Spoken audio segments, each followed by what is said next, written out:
me we ni yagi na chiwa wa gairi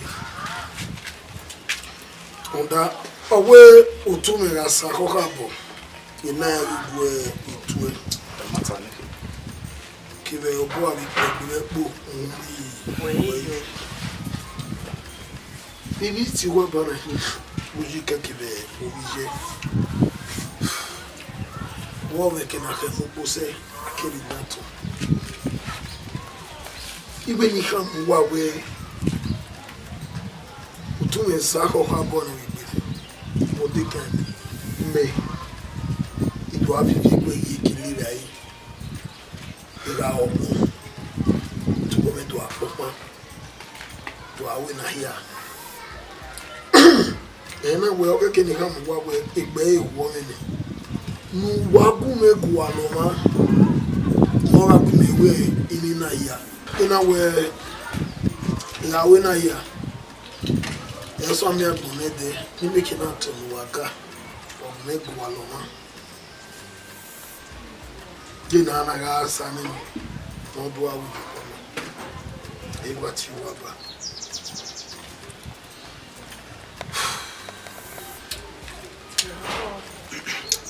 Oma baba ma e mu kai ne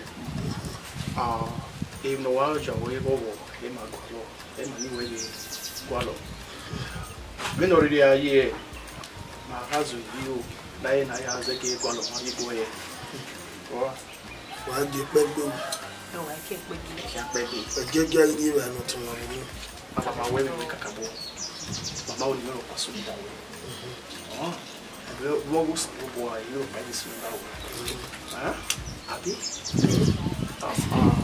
ma we no wa China itale me ro wa we se o mama e o ni we wa ti ma ba iya ni ma se ati go mana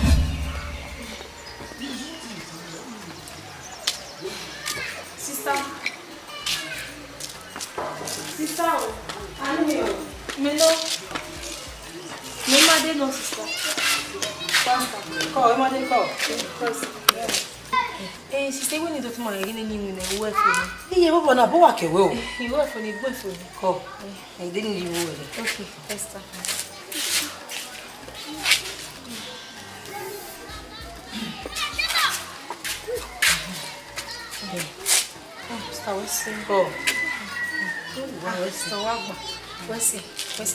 So I mean we are team we get na gbo ni wa gwa gbega iwe gwa ke awoka wa de worry ye ko won yin wa ni no le wa ni o mewo ya ime ya se ta vu ni o se na vu ma de worry ni pa sa wo ni ma de ko tu yo me o hello hey Imose stop that! What is it?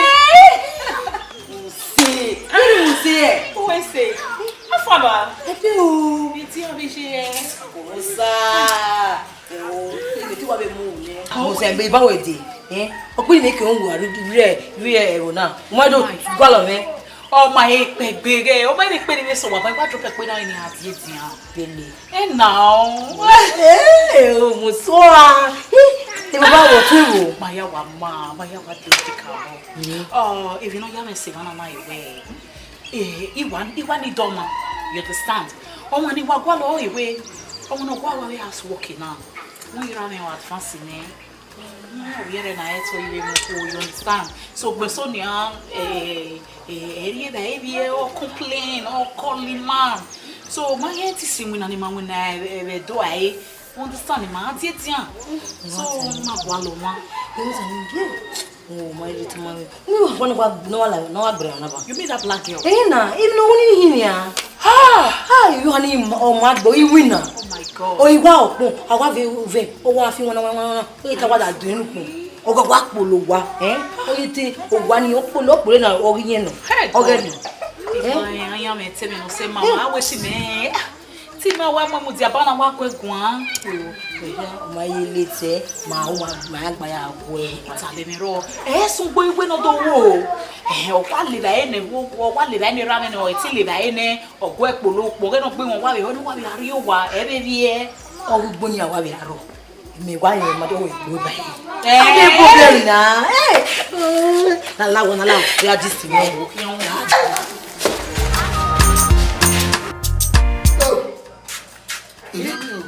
If I don't be back here, they say, "Who are they work for you?"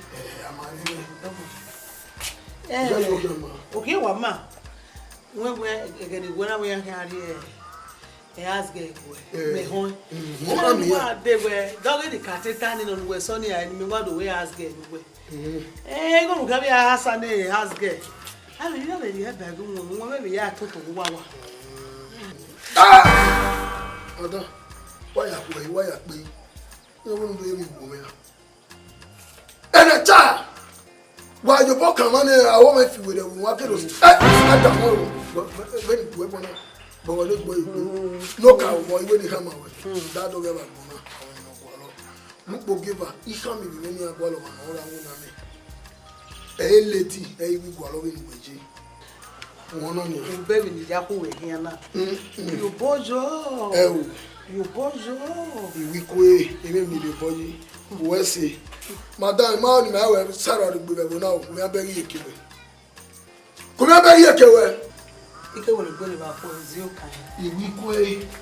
Ikwe a jamais mo moka. Ikwe ana jamais mo moka. Ime mi yawo. Kedi o mamu mo ba God life bi ba. Madu ahenya. Ne wadu ya ahenya. Totemi. Wesi. O ti gba jamais rena. Muna. Okay. Niga Sane. Nula gogo. Era me te so wa be mo bo gbe ba. Gogo pon. Document no gbe won be ro. Be pologa wa. Won.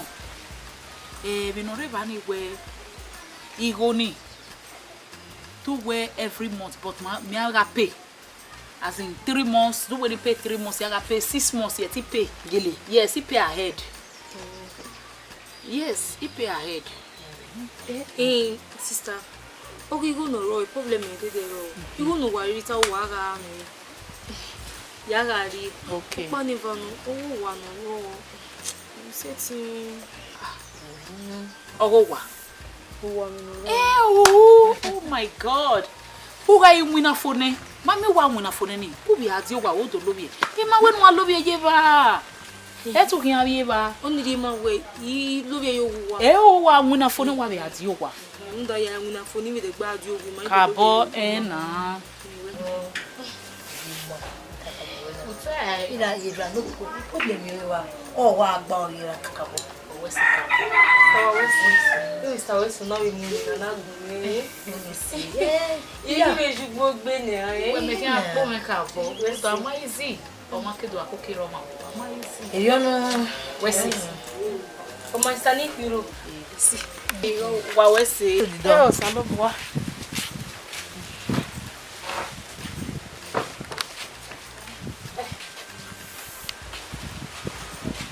Ah, Baba.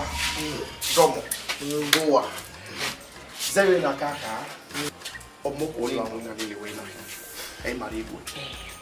Ona imade. Imade oni e. Domusa. You know, wo ko ni na. O teme bi tama wa. You know. Muji. Me yakuto. Boyoko toji.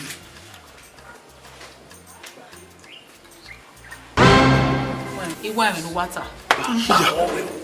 Yakai. Imade is not like that. Oh, imade na be na me titare we ile. Itamu me we we di na mi. Awu e ma mo fi e ogbe. Bi ni gbe na nyira mi fi e o na wa ri 2000 no de la ma yi won. O wa ya gbo wa lo 1000. Oh, sister, iri mi wo veri o. Only after man of you we are. But we see before me carry imade we iri e die wa na. I no taga e be na. I ka bo no taga e we je veri oni. Sister, you to me iri mi wo. Yeah, if you want not here Oma. Ikoyo. Ikoyo ini pa ni kan mo wa. Ina mi gege no bi gege. No mu o je so kian mu ati warunda olore bete olore popo ya segun yere no bi yan. Papa, calm down. We make ikoyo. Mwana ni. We say. Ikoyo baba ti we imade. Imade baba. Ogwa we na se ogwa we ni ya ni we. Oma o na se wa ga me gbe be ni lowo na le. Wa yen wo ma ka pe bi bachelor. Akedo meti le ra eno lo a o olowo. Papa. Wa le se bi ogun mi ma mu. Wa wo we yen to gbe. Ikoyo. Ikoyo. Mana. Eyi wa sun ere na. Ewu. Ajo ofin yo mo yi na se dopa. Imi o emi o sunu. Ija. No be to change medi me give I change medi. Ogun akwe. Ogun urade. Wesi papa. Ona ni. O ma wesi. Be no re na jina na ni ni ure na iwe ni. Emi Wa. busu ba ku e won. Sister Mani ari owa na o. Wa ha na e go wa ga ri ene. E wo re le ko be. Wa be ka me E le papa we worry. Ma ta ne. Ebi no ula o obi efi oni wa rere. Ama me yere ne no ka wa ya ho ya o. Mimi no wakabo. We are here drinking here now. Iwa gwa we bi. Wesi ka. O ma fa ba. Ko ni o be o. Okay baba. Uji. Dami o, iwe no pa ni pan. Awon e ma bu ona ma fi o. Ona gbe mejo ko. Ona gbe mejo. Egbe o bi ju. O ma igi mano. See I be no ring one on igi. We no pa. We to we have testify later.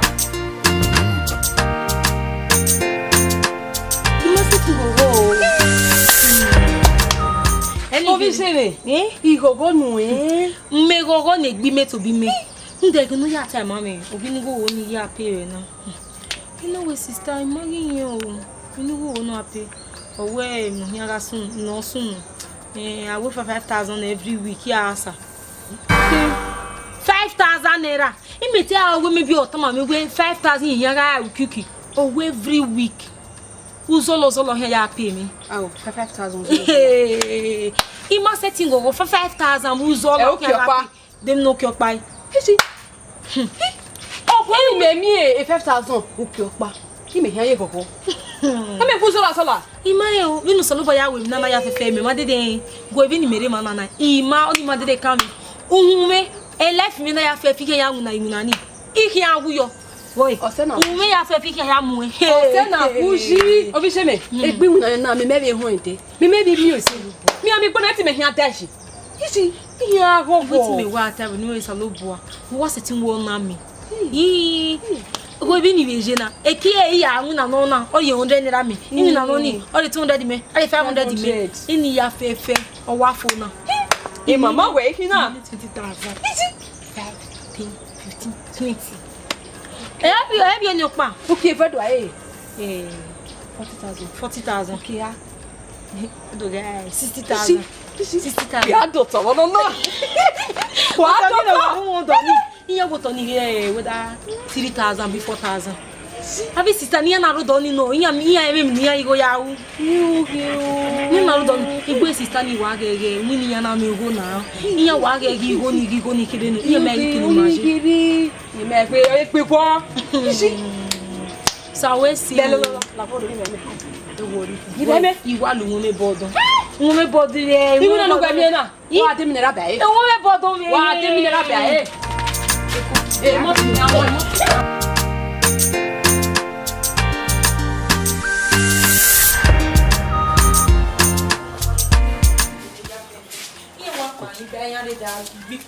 Lare, Ikoye. la no gba polo mi oko wuge. Emi ni do tama we, ba do tero no go ma we. E has God do wa. Igbe son do mi. Eruda, o ma meti gbodulu we wo wa do pon gere. Okugba ya fefe ya gbin we. Wa do apolo gere. We wa mi we polo lu do polo. E has God do u ga u gbera verio. Lare. Mo gwe gwa na tupa. Yaka. Ewe nwata eruda agbeso na isi o block eso ugbe me ni tama wo ma ho ugbo ba mi ikin ese o ni ni na ewe o yin nwata wo ni kai ja mi polo to polo o pe ani e yo po kan ba se jina polo la o wa ge eruda iri ewuku obi ye iri ewuku be egbo o pe ani wa ni ewuku bi aha For young with you, I make it no so mo me nene balo ma. O na yo boya si mi o very yo. wa bi an kiro ba o ma be ni je o yo boya si mi o very oba o de ni ma wo e wa mo le to po e ta ba te na ba dede no dey do we na o dey do we no ba kwa no ma ti se yin gbere na dede no dey jawo eruda ala dede ni e ba ni no ri e ma bi na o me nwa gbe no ri gai we wa dede me kata mu we ti ido mo do a ita ma re ti do mo do ita wuru enwa afi bogbe yudo wa bi ami dede no wa be gbina yi ni ameriyan dede wa bi gbina yi ni ya wow ma kata ma re ti do mo do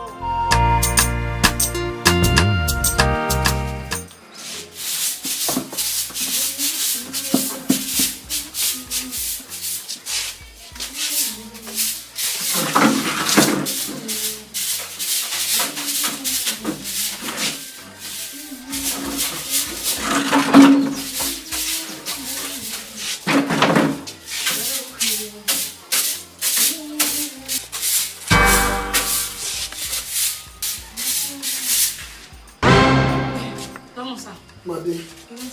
Upolo. Upolo na be assim uma relele. Vamos lá. Yo kolo. Um homem bue. Homem gbe me do be ba no ro no ma se ni yare ba ni. Nti um homem, não dai le ba ni. Yi we le ba fo ne wo ya na wa ki do so polo. Le ba ni. Bolu polo bolu.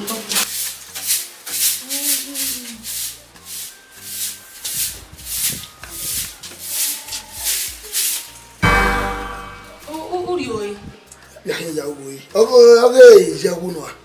Idio mi rokpa. Mi rokpa. Oyi wa la wa ni ge pele iku ko. Mama, boli polo we. De una polo ni. Ni o. Okay. Ndu wa ni ba mu ba iwe ye ba ni ni. Ewo mi gbe mi.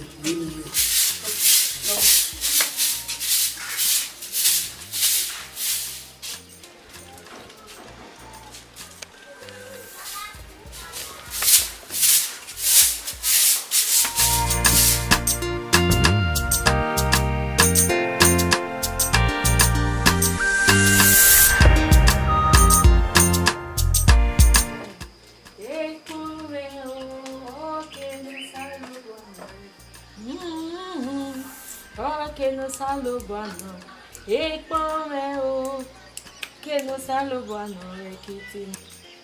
Oh, que no salubano, ekpomeo, oh, que no salubano, ekiti. Epa, não vai do boca me bem, mas ele like, eu não vou me ver não. Eu mais vou Foi mal like eu. Ni onise. One. Onise. Ko. Me wo kan like e me. Imo no so oma. Voice we oriere. Ufi ke be bai. Me to bi me o ke ni we. O me je ko bo we. Onise mo. Imo no asuko o. Why women, Emmanuel, you know, so called one. And he said, but you know, Mama like you type of man. One, I'm going to Malak on Mania, soon. You see, Malak on now. No, no, really, I'm not like it. You know, when you say you want to hang out with Sam. I want to say, one, everyone, and you are so called, you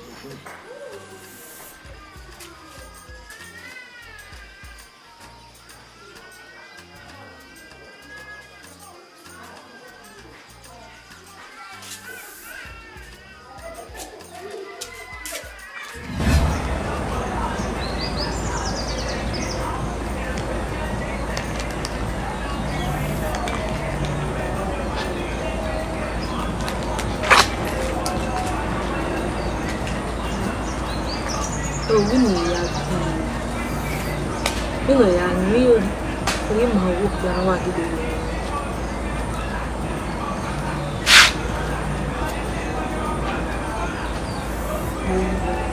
ma wo gide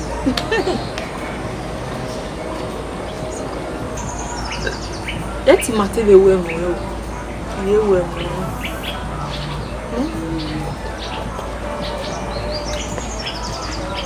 Ndabe ni wa ya bi.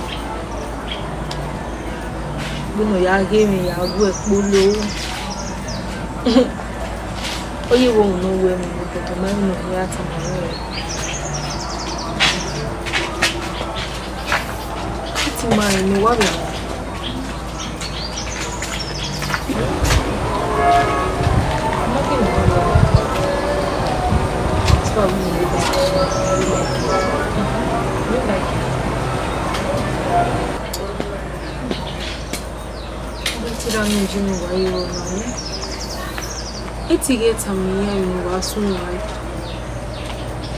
Give it a me and we give us.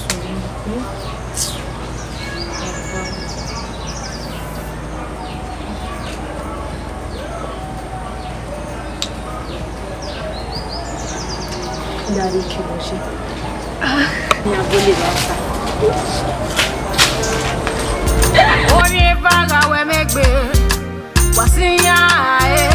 it doesn't matter. What do you want? Let me. Give me. Name me, Lord. Give me.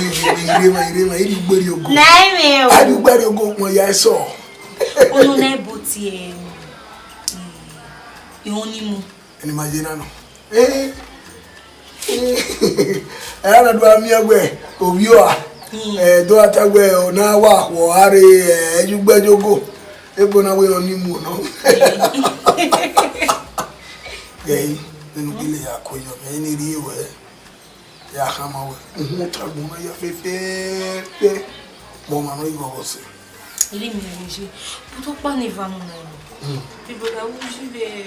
Is a Mosia Mary, and now here we do go on him. We are in my area. Okay, anyway. Eh, brother, Uji, I do. Every Nigeria. You must remember, what's his name? Every day, South Africa. Okay. Or Bay. Or what Bay. You must know, when you are nothing when I do, or you must know. Oba oye ni e vana te koko we na pa mi bo no pa mi bo e de Sunday asigbe de Sunday ti mo si gebe je imuna because imuni ani imuna na collect go e no e mo no maro pa mu ya go ile e we gana we marriage ina I call uji no pa no ro mo yo we ya ona we bu edemia ina we ni ship te ari o ki gbe no de no kibi no do no worry go no ke ma ya igbodo no tin ni are baba ga we marriage ona we imosinia e kia me boy den ma mo ejini ina we ne worry ma ye we ona we na mo ka oju kigbe ina we o ina wa la mo ko pegbe na aso wo ina dore beni we me we se ga no ina we imarere ya mu we yo we ri odo fo we are demi we no we are demi wa ba awo anu mo me ke no so no gwa wari efia me ko agwalu we mi o e no na keke wa we to ni ari ni awo mo me ko uji ni ga ge ni boda uyi na we na sie e ko ga tamo ye we na sie sie we men me kana o le gbe me o do ko keke e ne gbe ya wa ko keke o se ge ni ya we ni we no de ka keke enye wa lu ya kuro wa gbe Neri. Me wem gwegbe. Me. Ba wa we me se. Me ma mo we na so na we ya de go kan we. We se ni ai we. Me wo ri mi be dia. Wetin go ri me ti ge koyo ni since. Naimi. Naimi. Ge me ire ma iri gbori ogo ko ya so. Agbon ama. Ona ti e di o ma love. Ge. Are re lo ko gbo keke na do ami ko na ti. Oh, you may have who will you young boy can measure? Would you know? Where is ya? Why, yeah. Eh, what is that? Oh, can I like it? Yeah, why come away? Any meter. No, I'm moving you to.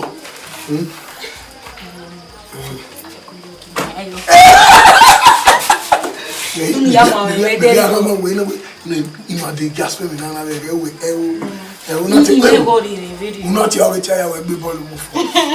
Kini me we kwa yo me. Aso na ri o. O ma gbe ide gbo bara na ije na ni awo. Na ri ije na ni awo. Èmi ya fi mere o. Pẹ̀lú ye ala la mo ko pẹ̀lú. Ari ni. Oni baga we megbe. Wasinya. Ọ̀dọ́ má gbé wo kan agbo wa si ọ̀dọ́. Obi ọ̀kan náà wá mi modo na wá mi meji. So gbogbo ejo má gbé lọ fún e.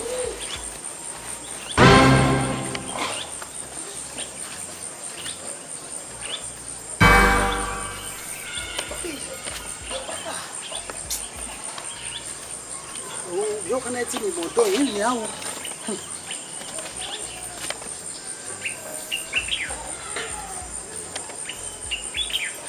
Brother Uji, go brother. You know where? Ejo wa we da be bu ai wa re koko wa.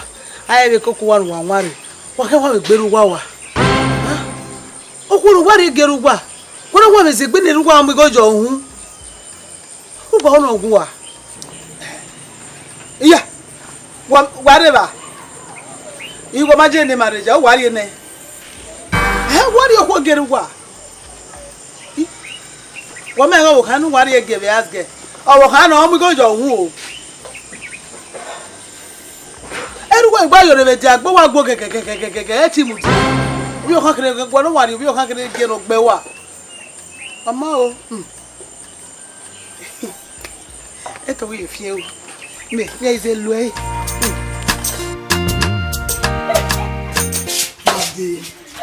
Obey ya. Ima ko.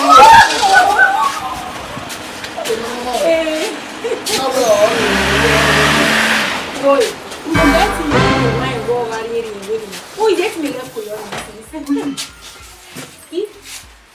Where did he? I never go moto me feel Sister Bo, hey, shut up all your greetings to yourself. So, ever tano. Hearing mao, ever tano. Can you imagine? So, wow. Hey, when I'm not going again, I don't win. I don't know. Maybe, Muja, what on? Maybe come what they way.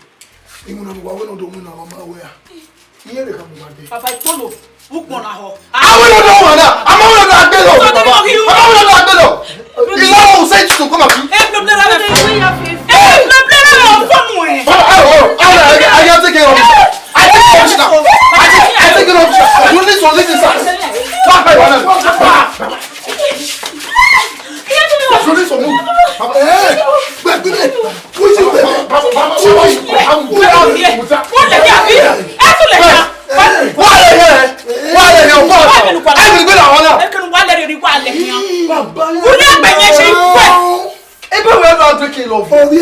Now, or what failure? No matter get blocking or what Denny Abia. I don't walk one year. That's how I walk on ye. Papa, let me say. Papa, what are you? Imagine what? I'm going to pass. What when you said that? Venita, Baiba, Moe. What when why are you going? Why you're going to allow? Nobody will ask you. Oh, for my death, I'm not putting him in boss or money. Only a woman I can't kill home. I can't. Papa, on a clear hand. This is not fair. Okay. I want to do battle like this drum. Maguba! In my other way, Papa, what have you done? What may be a car? Papa, what may be a car? You are 20 happy web, Papa. Oh, me no web, you mean no web, Papa, no, you're not supposed to do that. Where were you? Uji? No, I agree with you. You ain't oh, we're having our movie. Huh? Oh, we're having our movie. Uji, wait for me. This is like a book. Why we not here? Papa, I am man. I have one care. Papa, I baby, no, I like it. You like it. I don't know what to do. Don't follow. Don't open. I don't know. I'm starting worry, man. I gbé mi ya fẹ́ hiya mi ge yan mi ya fẹ́ fẹ́. Hiya ti wá gbé mi wá. Especially we no ko ni. Ó pa wá kedi am bi o, ó pa wá kedi am fi mi yeke. Ha, e bo to gbé mi yo mi yen gbé ya fẹ́ hiya mi o. Emi la hiya. Gbé wo mi. Kí ló wá gbé mi yan we? Shimi.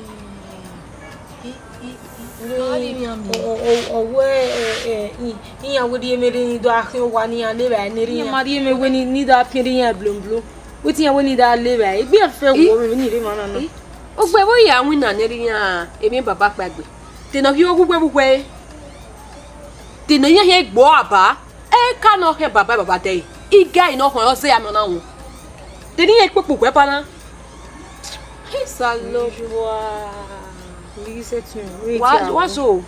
Ọmọ mi go yo won. Ọmọ mi go yo won wazo. Obo kan hin. Wazo. Ha. Ni awu. Wetin you go lodo ni awun mi. Hey. Mo ti anu na we denu ya wo. We ma tin ewu gbekere gbe gbogbo wa bi o. Wa ti ya mu yera mu yo mo Me ma te mu ebun ni. Ni ye me ma te compliment we go oko ami. Iye compliment we de. Iye ni wa mu wa ye go ye be boka. Iyo ma de kwa me ye gbere yo wie na nu hunda na no gegere no wie no ko ni especially wie no ko ni o. Yenda disturb ma vera. Mate wa enjoy marriage ma o marriage na egbete wa okima. Ege ya bu enye. Ege ya bu enye. Nuwe na kona pe ma onu po ni mi ati onwe. Pe no wo kan. Una kwa tin no kwa kan o le gbogbo abere oni. Ni si ka fun. Pe tin o. Obi se me boy. Wa pa. Ha.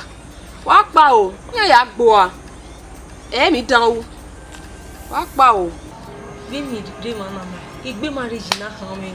Me de set you. No iwa da mi se wo. O to ma we wi tan mi bi yen tan mi egbin yen wi yan ya mi go yo mu. Na ge no gi sunu. Ime surprise video o give ero no do ye be emi ogbo me ke ni anje. Wi yan ma kan ere yan re me yo wa. Me gele bi mi ari te. Ti to bi ani gele ka mi ye yan agare marriage we. O se yan na re do agbolehi do atuta yan won. You below e. Me ga te. Ya be mi. Mani me ibe jo ma wo yan. O ma bi se me ewe. Tu wu ri jo ewe. Ati gba mu gbese amana imu. Aka no just eri bege mo. Eri bege mo ewe. Ha. Kere gbe o. E amu yere. Sa po ave po nita. Egbe mi no sun ba we ma egbe mi oni ge ma. E ba bo yan la egbe mo si. Papa, you must say ba bo yan la wa wo bi ju egbe wo ji. Le je nu gbe. Egbe mi no sun ba o ma. Egbe mi ne ba o ma very oni a. Obi o hana yere we do a ho fun pa. Do a woro na do a polo. Ona ikinu imu wewe papa e ma ni ha. Me be gina ka mu wa le do de we wa de mu na wa de o ma we. Me be papa we ba no ma be ka. Iba bola we. Papa we gbere ofun na no ba no ma be ka. Wa we be se be. Wa ja go alo ni wa ti e. Baby you to oyo ku wa. Baba ori ogogo no ma orun we chanso ma ajo yari ohoro filere pra ta yari e imajori ogogo ni me. Baba ni on kere gbe ni. O me ko na ri eri no do awun na nu e. No ni gbe make na oko. Ni ya make na ma no ki no do ade ya play love ya. Na mi egbe yin si ma de e. Iwe won ni wa ko jire owo kan mi no. Owo kan mo wa iro ti mu iro yo wa ma o. Baba mo go yo. Wa ma ri mo go yo. Baba. Wa ma o. Mama e na rokpa. Baba na rokpa. Tale mi ro nínú wa kana. Onu e go je du wa na ga mo no ene pe onu e go je ni du wa yawu na. Ni na ro be ri o. E mo ha mu wa na we. I gbere be ri o ku. E mo te. Baba we ga ban won ma be ka. Obi o ha ni hin na we ga ban won ma. Wa ban won ma wi obi ami mi ne tun ni. Baba go yi. Wa ki an to bo mo wo. Egbo bi o kan na we do mu la wa na. Ipo ni gbe gba na. Ipo lo le gbo. Ipo no keke we o keke no amu. E o bi o kan na na mu e na e ka. E gba je mo do. Ipo bi mo si bu wa wa. Oh, what we you and Rory Mosi, Iba Bohalegbe, Ikini Mosi, the Mudi Ayome, Ibege me. Oh, that butter, awaken Huramudia, and we away. Oh, that Nari, or what when you make your way, Abeg Bay, if we get Benny. Now we are Kabulo, and no bow we are, Iman, and we are bow we are, many are no better bow we are. My redo. My believe in my cooking own way. Where has he go no your hand? I don't want to go walk. You go your honey what to him. Where are you going to be? Where? Venu gualo eji viaje verioni. Ati kumwigo yokune. Wani to bowe gba oge. Let's go. See, let me just tell you. Ke na pa baba. No man can we. E with the big roll. They are given no mo kokuwa. Mo je ba ile kokuwa me ma po wa fun edopa. They are given no where we are and we. Oh yes, ti lo ye ba so na ya ready be po. Baba Olawagbe. Oma, wa mi aye. Na no wa na be egbe no so le bore de. Let's go. Fala mai mo gbe. Olawagbe. E no so le bore de. E yo kele lere. Oji go bi je gbe jakeme. E no te kame imade. Ina gwali imade otana. Imamiwe. Ina gwale mami egbe okuwa. Egbe ogere ni meje. Imune ọmọ na o se so ni mo imade era gbona ko ni Baba Olawagbe. Uwa wa gbe de ba. Mushi na ro ni. Se mo to pa. Problem. He wu tani no ya ask whatever no ri ekume. Uri eso ogwera mene. Ari ese ba ne. No imagine we get ni. Ona ya marry rame. For what now? What rubbish? Oni aki ari ba ni no ya wa. Musi. What kind of nonsense is that? What gonna? Me too we dey educated. Ewo. Don't we just o ma fi character we there. You get on wa. Una agbege ni won le ko for wa. Get yourself. Babe, spare me that. I don't understand you. You come away with a kino wato. He no dey ba wa. Emi ne ke ni u na e ma o. Mi na ki she went there na ya we mi ove. Ni deba we. Saka me anything now. Ni deba we. O jane. He get na oto ni kere iwo. Where kwe na on we go get ni. Where kwe? Oh, did I hear you say what? And my younger sister cannot behave that way. She can never. No, she can't do something like that. Baby, no money, no sworn uni. Alternative with Bonnie. For what? Is it a crime? Where again you fall in love with her? Go back here, oh, you live like young boys. Only 25 years old boy. Looking young and sweet. Babe, just listen to yourself. Bege na era ile. Oni aki e no ya be bani. Oni o enwina ni ya nwina ba na ipolo we pon na we do ya ho be ba. Deru dem ni we do. Obi o kana ege mi poto la like ni ra me jira. For what now? Aki we mi obe. Ura ya mi ne blog ra me. Why that girl no. Why that girl go me no my daddy blog. Why go me ne blog ra me very oni. Anyway like Kenya. No. Anyway like the girl. And the girl, she's nice. Erika get him away. Kind of nonsense is you that? You must change the character way. Change the character way, Emma. We're not serious on Emma. Emma. He beg anywhere. He go to what beg any. Also not push again. Yes, it's because of the money, nothing else. And you hear routine going in with what beg any. Oh yeah, where the other way. To Akia, pretend because of Magbo, we are seeing one ya pay Malelima. No see. I might believe what you might believe it. I never expect this from you, and I'm living here. Now we go. Waiting, and hey, how many body with my way or say my car? What? Now we walk back for my way. No, I can't take that. Mose, hey, get out! Hey, shut up your mouth. Mose, hey, shut up. Hihi. Rike Nadia. Anyway, so.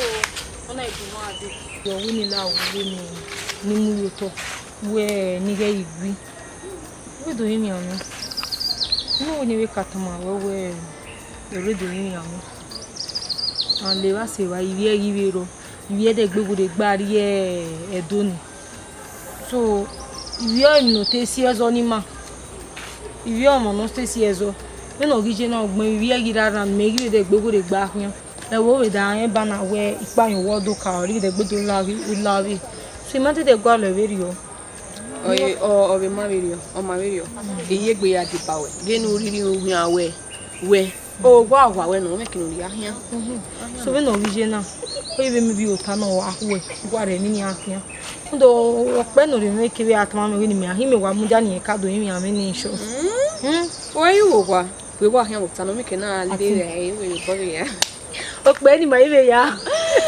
so no ya wa we no ya wa sun Ini ge na ya zotano. Wa ke. Ni ye ni ya. Imagine me so far away. Ni wa here. Ori enyo. Eh. Brother. Yeah. Come here. Okay, Odom. And then we Lazia. And Orike, no, I'm not fake coupon. Cover them. Alright, no problem. Let me just go straight to the point. Do you know what? When you zero boy. Zero my boy. The plan between us is this: we're going to offer you a sum of 500,000 rand yakba. And 500,000 rand you will be one. We don't ever want to see you in this house. One. But I don't know what time. Okunu wa mo gbe go ni very ever me. You set say ruwa e. Ruwa ni go ibodi wo kakabo we mu. We me ra ni gbe iwe mu. We me two red wa adi go ru da je kere ni ma di re. Adi 50,000 re 100,000 rand every month on your we uje. But I wanna ba mo ge very na iwo gele we me ra u ba mo ge na we run di go no. Stay. Okay, we have agreed to give you the sum of 500,000 rand making up 500,000 rand. You already know. But I go ira e.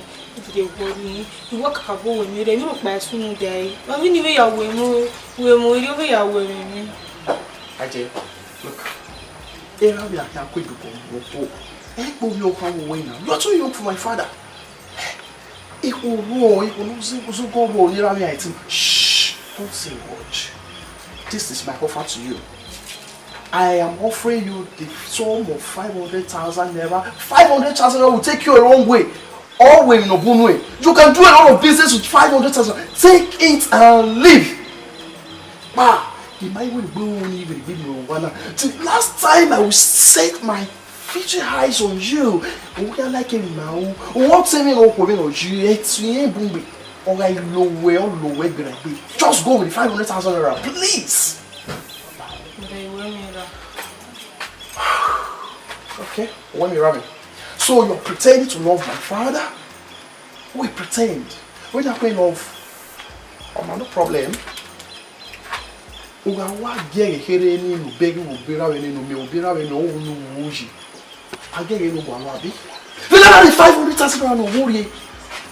worry. And let me tell you at this very minute, you only will expect me to be giving you a birabi. Just have it in mind. Why can it be now for you? No, you better think about it. Think about it. 500,000 is a huge sum of money for you to start a business.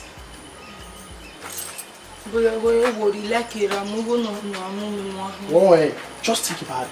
Think about it. But you went me out. Oh,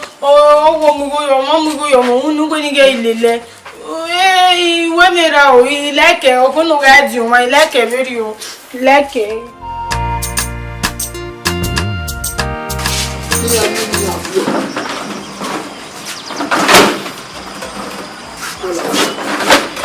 When you have a bottle, I have to oh, my Lord,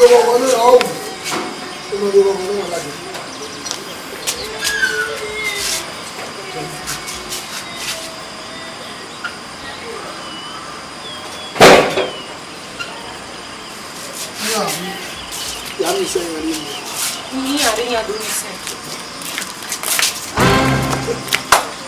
Come on. The matter of when we are one. Oh, you were following one. Who they do? The dog. Who your bullet? Your eyes are boating me today. You are bold. Many maybe I might have fitted. You want to go here? Ah, okay, John. Ah, so much fun. You and me, even if you're and you find only call you. No matter how when we are one. Ah, oh, we are a quad baby.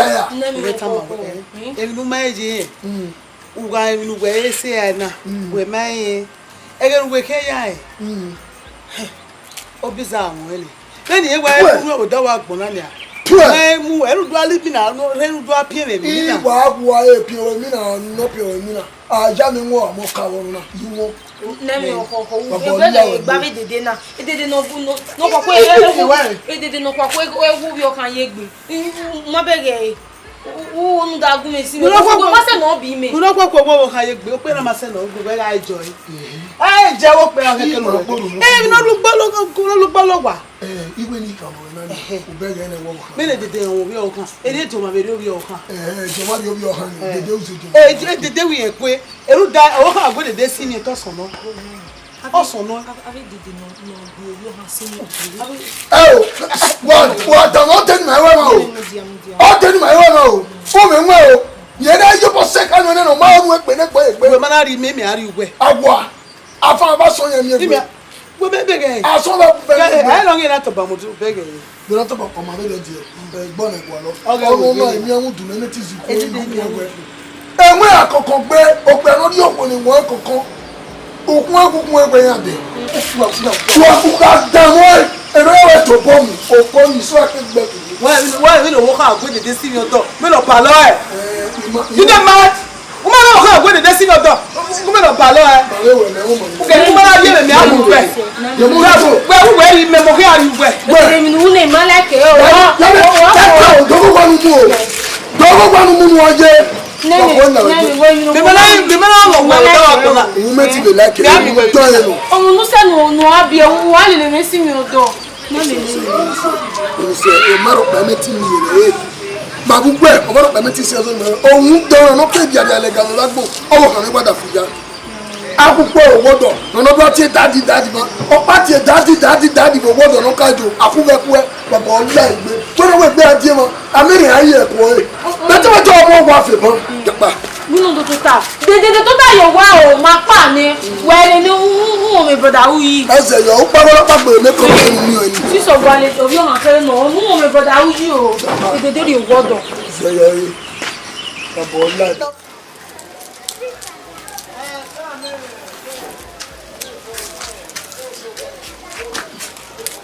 Nemi Dole wu e se. O se awa so mo. Only when I remember TV dole wu. You no say ro no wa be dole wu ya gbo be. Iye be ya ni wo. Iwi e ami o ma so ma iwa be kini wa ri video. wọ́n mi gbé mi ihe iwa ko no bi adi sinle avon igwa je ni me ri ra yi imana ri ra yi ni gwa je na ga gba ogun ha idede mo ri oni no gba gbe so po bi ya ni awu no ya sin gbo ami wo na no ami wa be we mai mi ha na ibi pa no kan ro ma gbe re isi bu kan ami wona igai mai wo ni na ya mo biyan tonton ide ya mi o se le agbe ya so le pa ifa mai no kwa ligi so di me momo ne na ya ka di le ni na we de gai iwo da na ifia ko ne do we ko ri na le na ri ge ne bo bi no je na e ka we buwe o si we gai gbebe na ori nu akodo ni ma hin be bo akin ya ka me gbe ni ke igbe no gi akoko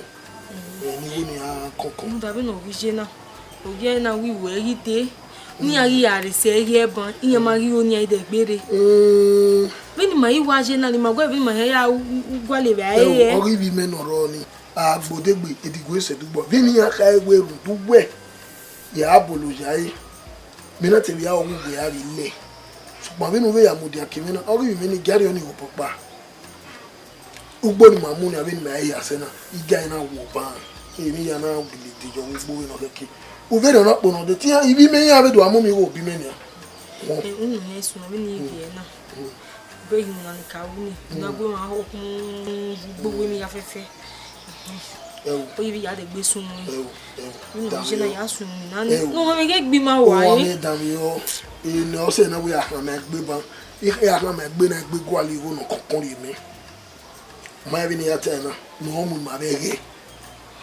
o bi ni ka na o du du wo gbe ya nu na le lati gbe bo wa ti wo amati ka we ri agbon ya Iji on my day. You want to live in a bar. Oh, was it? You know, can be not carry. One. Money, money, very money.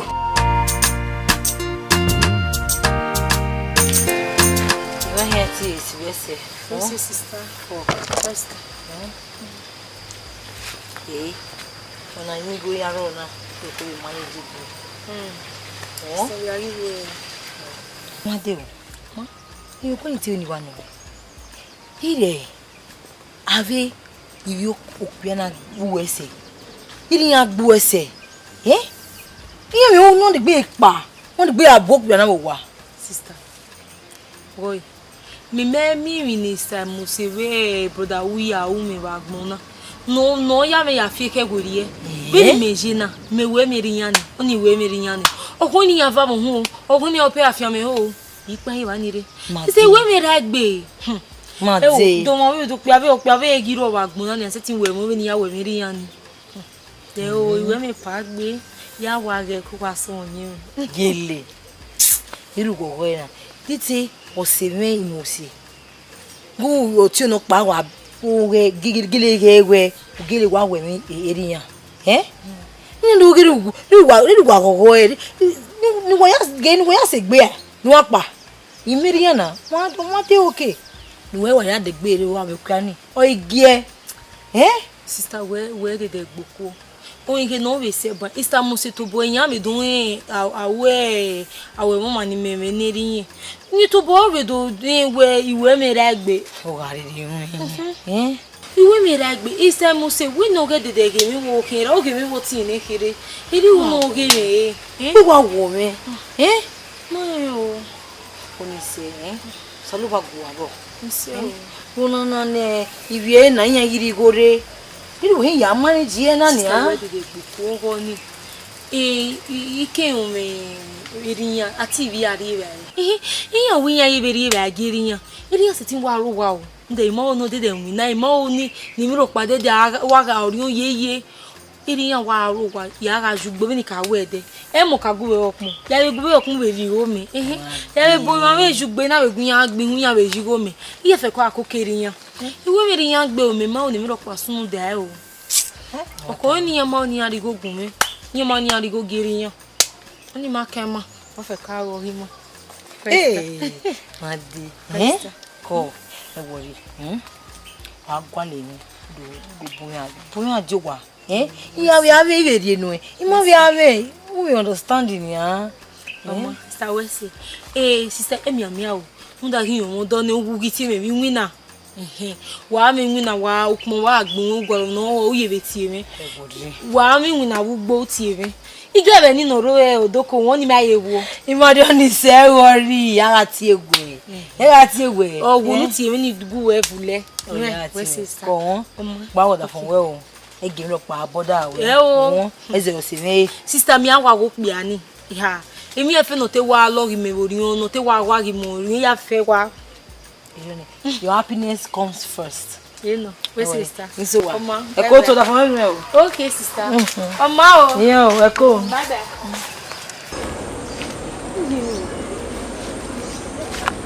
Uno na gbo polo se. Ah. Uno na gbo wa polo so no we ni wa do gun e 500 naira. Oh. Uno na polo gbe o. Uno wa polo e.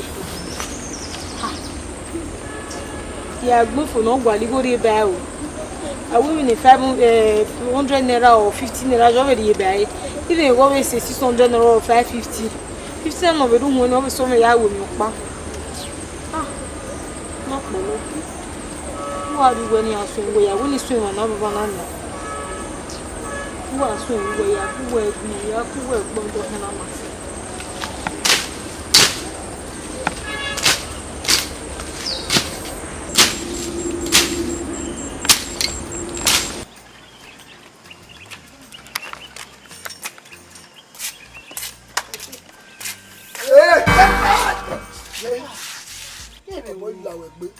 Oh, woman, no do. Me to be me. Who get here BC me TSZ. I beg don't. What? I don't make well. I may well put on a hover. Then he go on me when you well. Oh, woman, no do what? That's when you don't get you.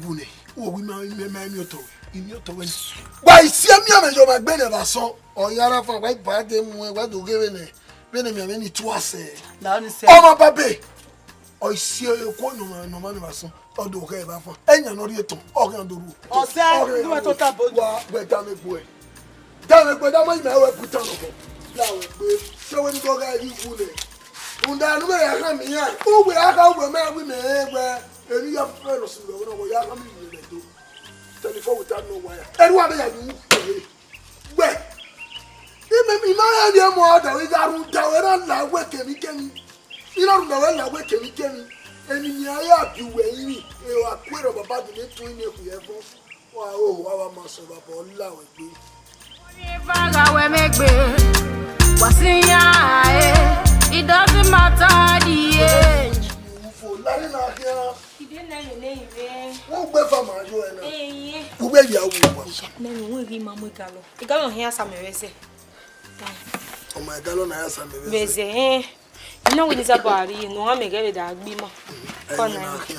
Wo gbe fa ma here jo e na ni. Evani ni maka wa va ogonokpa ageda mi kirikiri na aro akiari e na wari e awase ogbono mu de bana kale kete mame e gwesere gado we na pa ogbewo mi ni wa ko to ta ni ewo o ma pe na ke won asin iye ge bi oni pa ni va no to ta kire ni ewo anyway we wo me yen lu nu oga wa so ba ana wa so ba ni awa ko wa lu bi e we ko no na mama we na tana ni ti a ko we in headi ni ya ko we e so pa ki an ko we ze we ni ya mi so ni ni ya fe no we se na wona o ma ri ni ya fe no so say here imi ya no esu ibi nere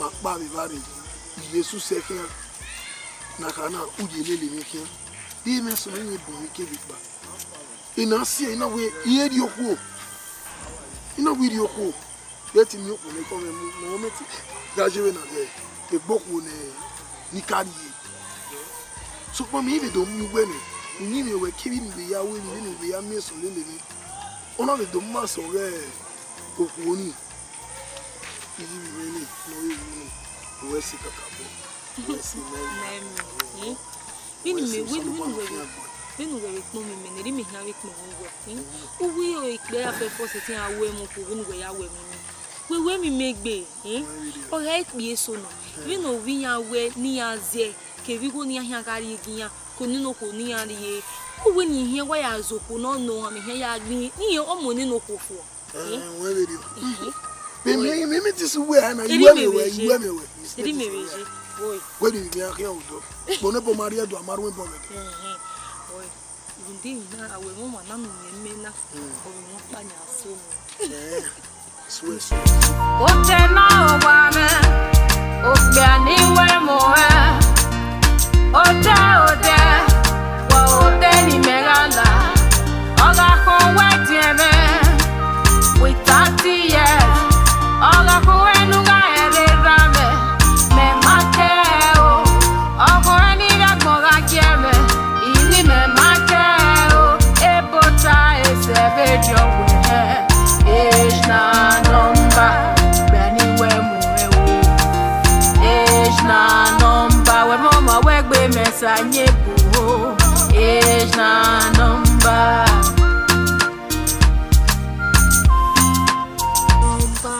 gay you wanna know what's sooner wait me di ba ukiha wait me di ba ya kwa gidi ba you wanna akwa mu weko tamami we so ba this way man who is here waso mama to ta mi hin ya so e ma wo tota ni na tv ni na waso na ri o mu mi me oni we wan I wanna ni so ma we na me no wa ya gele ro mu ri kiri ya so e ma wo me be to mo ma hin ha o ma no ma re we wa go bia na ri ra e no Where son or be Baba. Ah, me mother is a only more can ya. Them will not river, I'm making a balance. Igwe ya fefe kuwe ni sale ya fefe mi. Mama, yapa.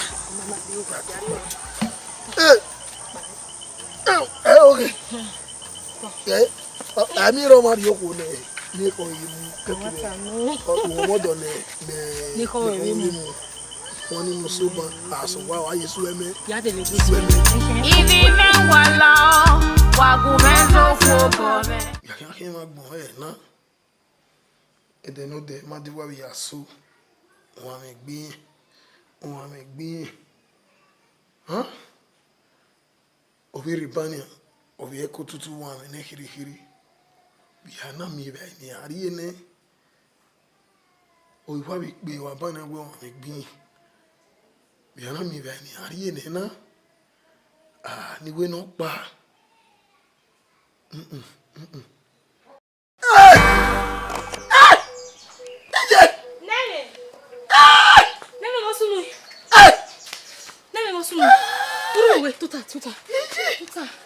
Tuta. Ije. Woki, bosu.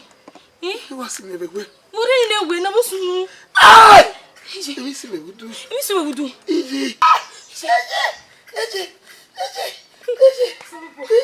Mudiane. Choko. Idemi, ni anti John. Mudiane.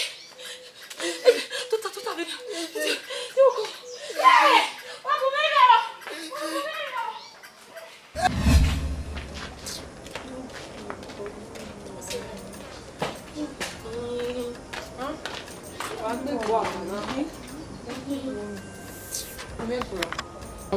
Sabe se burine lá o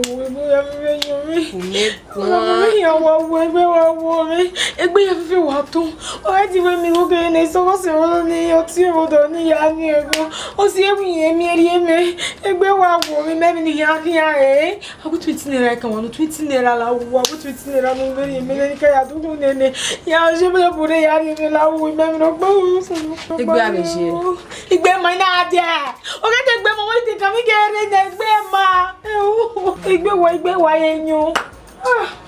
Oh God. Baby, here you are, baby. Man, you no pass no day. Only say, you no pass no day. I walk. Yes, no day. No. Tweet me. Yeah, Rosa. You go so.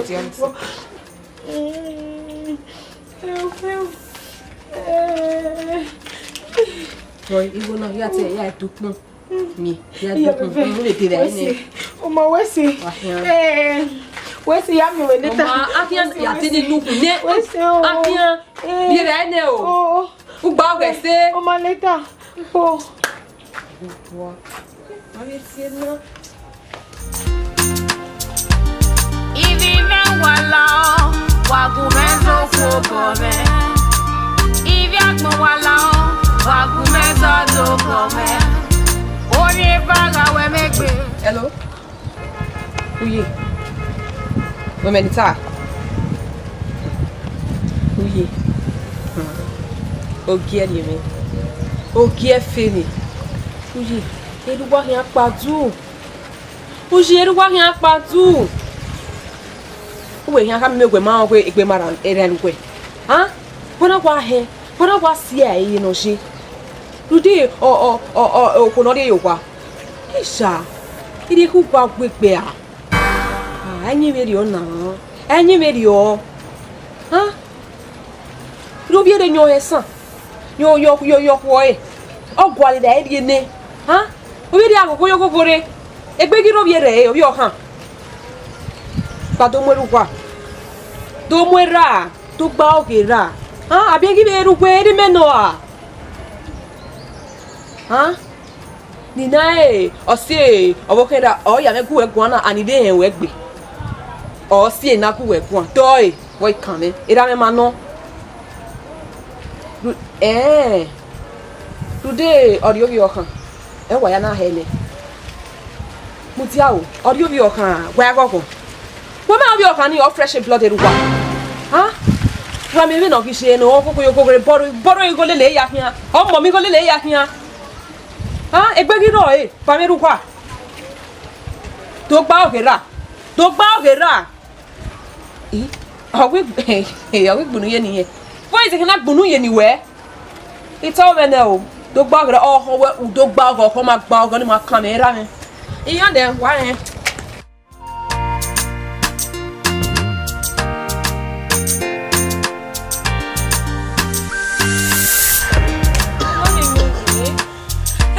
Panu go me I can ebu na. Egbe ma yera won egbe wa wo mi o se bo ege mi ro pa sunu da we but dem here ta mi bu we o se mi go sasu mi o be borrow me 3000 ni lo no wa phone na o kun no kun iro wa emi ro pa sunu ba o emi ro pa na sunu da me ba o ro pa ede no do no water ha sami I'm begging you, but you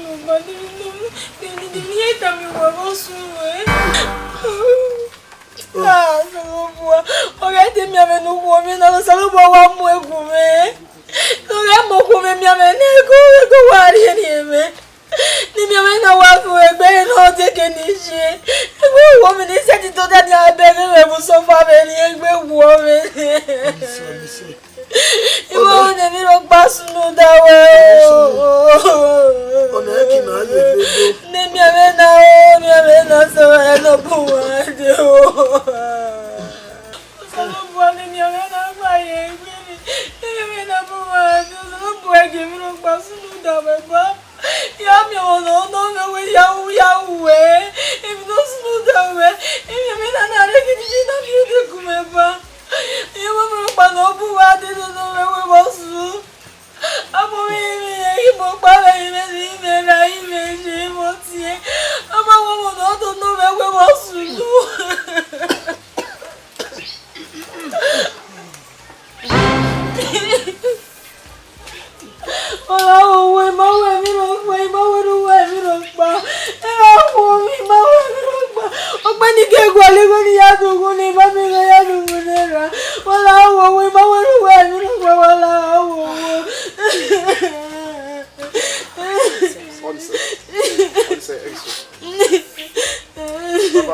Sister Lawala, one more hospital. Papa, come. Okay, now the more I respond.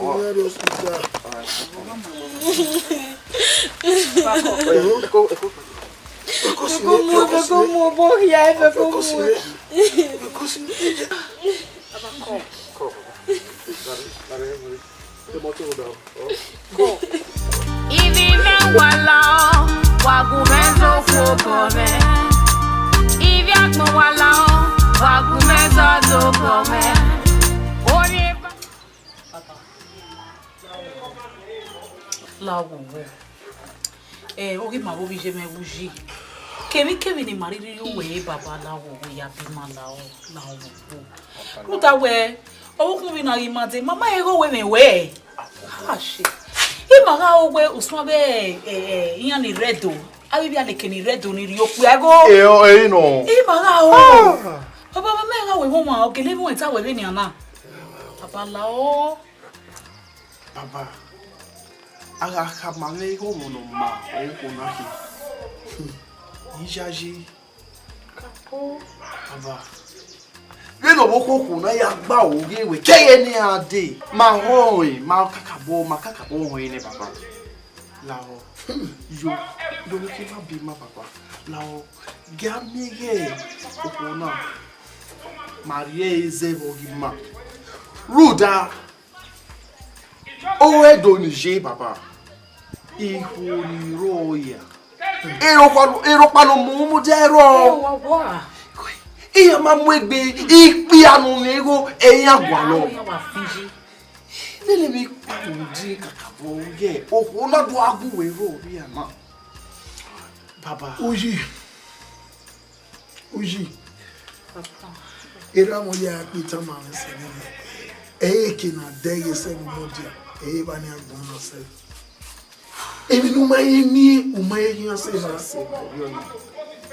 Mane dona ya pita we ara muzo tabakwe amanu we here onda we mani bi agbo ke ori ma of yo to no le o get polo so ma o ri ya ko de na gbo fi to ni na make na e no polo se onda fi to ga le ki na yu kere awo mi opolo e o mo sara gbe ne ba wa su pe ka bi a o ni Jonathan mo wa mi o be we wa mi o ma be do pare ka o dan mi emi ma de awo ma no ki awo ko ni ma de ki ma de na do ya ni je iju ware don't you say no but only say da iba de bi egbo woro ye we na iju ware o ya me fi ewe gbere oko so pa ike do bi ma de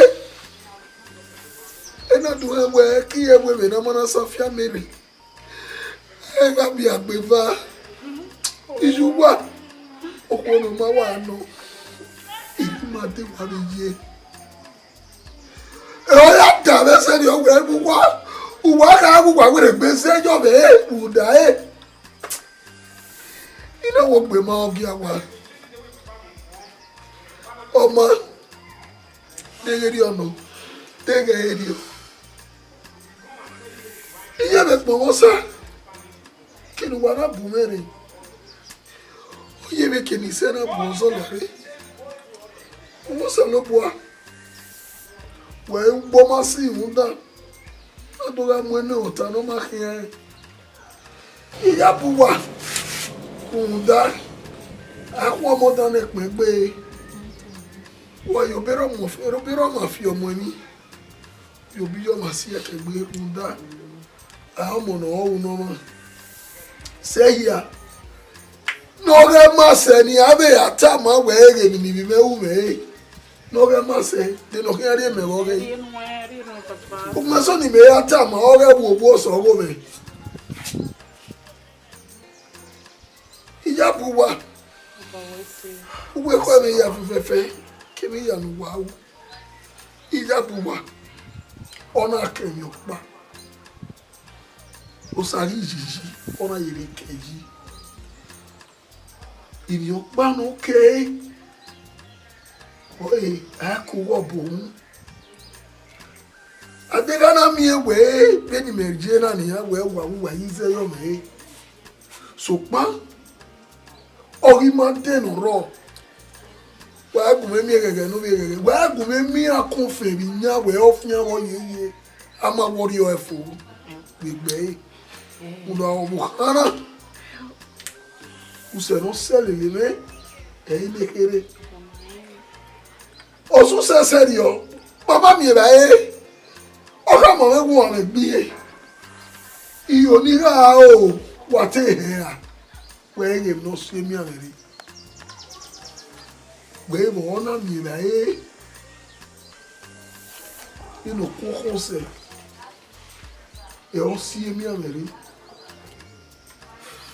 iyogi we mo na mi ba be no ko ni to se be ni ko mi se adiri ko so no o ibun ri kebe o ipase me aye so ko we ma je be ri o na oni se ijo we o yan rari kon no izuvie be no de kan mo ben wari chana we emi abemi ku bebe do bere we emi wara o no we mu wa ogbe wari ni mi abi ku wa we o ma no ma no wa gu mi gege no bi gege bi de de wana do boga we me o yi to biye iyo ma mi o eji yo ni tamu wa baba we se baba be na mi o wari o boyo we e keke anterra mo emi ki awe esi mo wa e ba no na fo So why you have a no kind of can what if I don't know the can Muda manu be or you money kyo. Baba. Or in WhatsApp, Baba, what is be your cabo? Awa, make it can tell Ramon. Awa. Baba, or take carrier out by the never I can mamma. Eat basin for one. Igbaise. Ora igba Baba. It's so everything, don't worry. Sister Wednesday. I'll take care of you. Don't worry. Wednesday. I will wait. Bang, I will run me. Come on, take on it. If you want Wagumeza do come. Only vaga we make be. Wasinya, it doesn't matter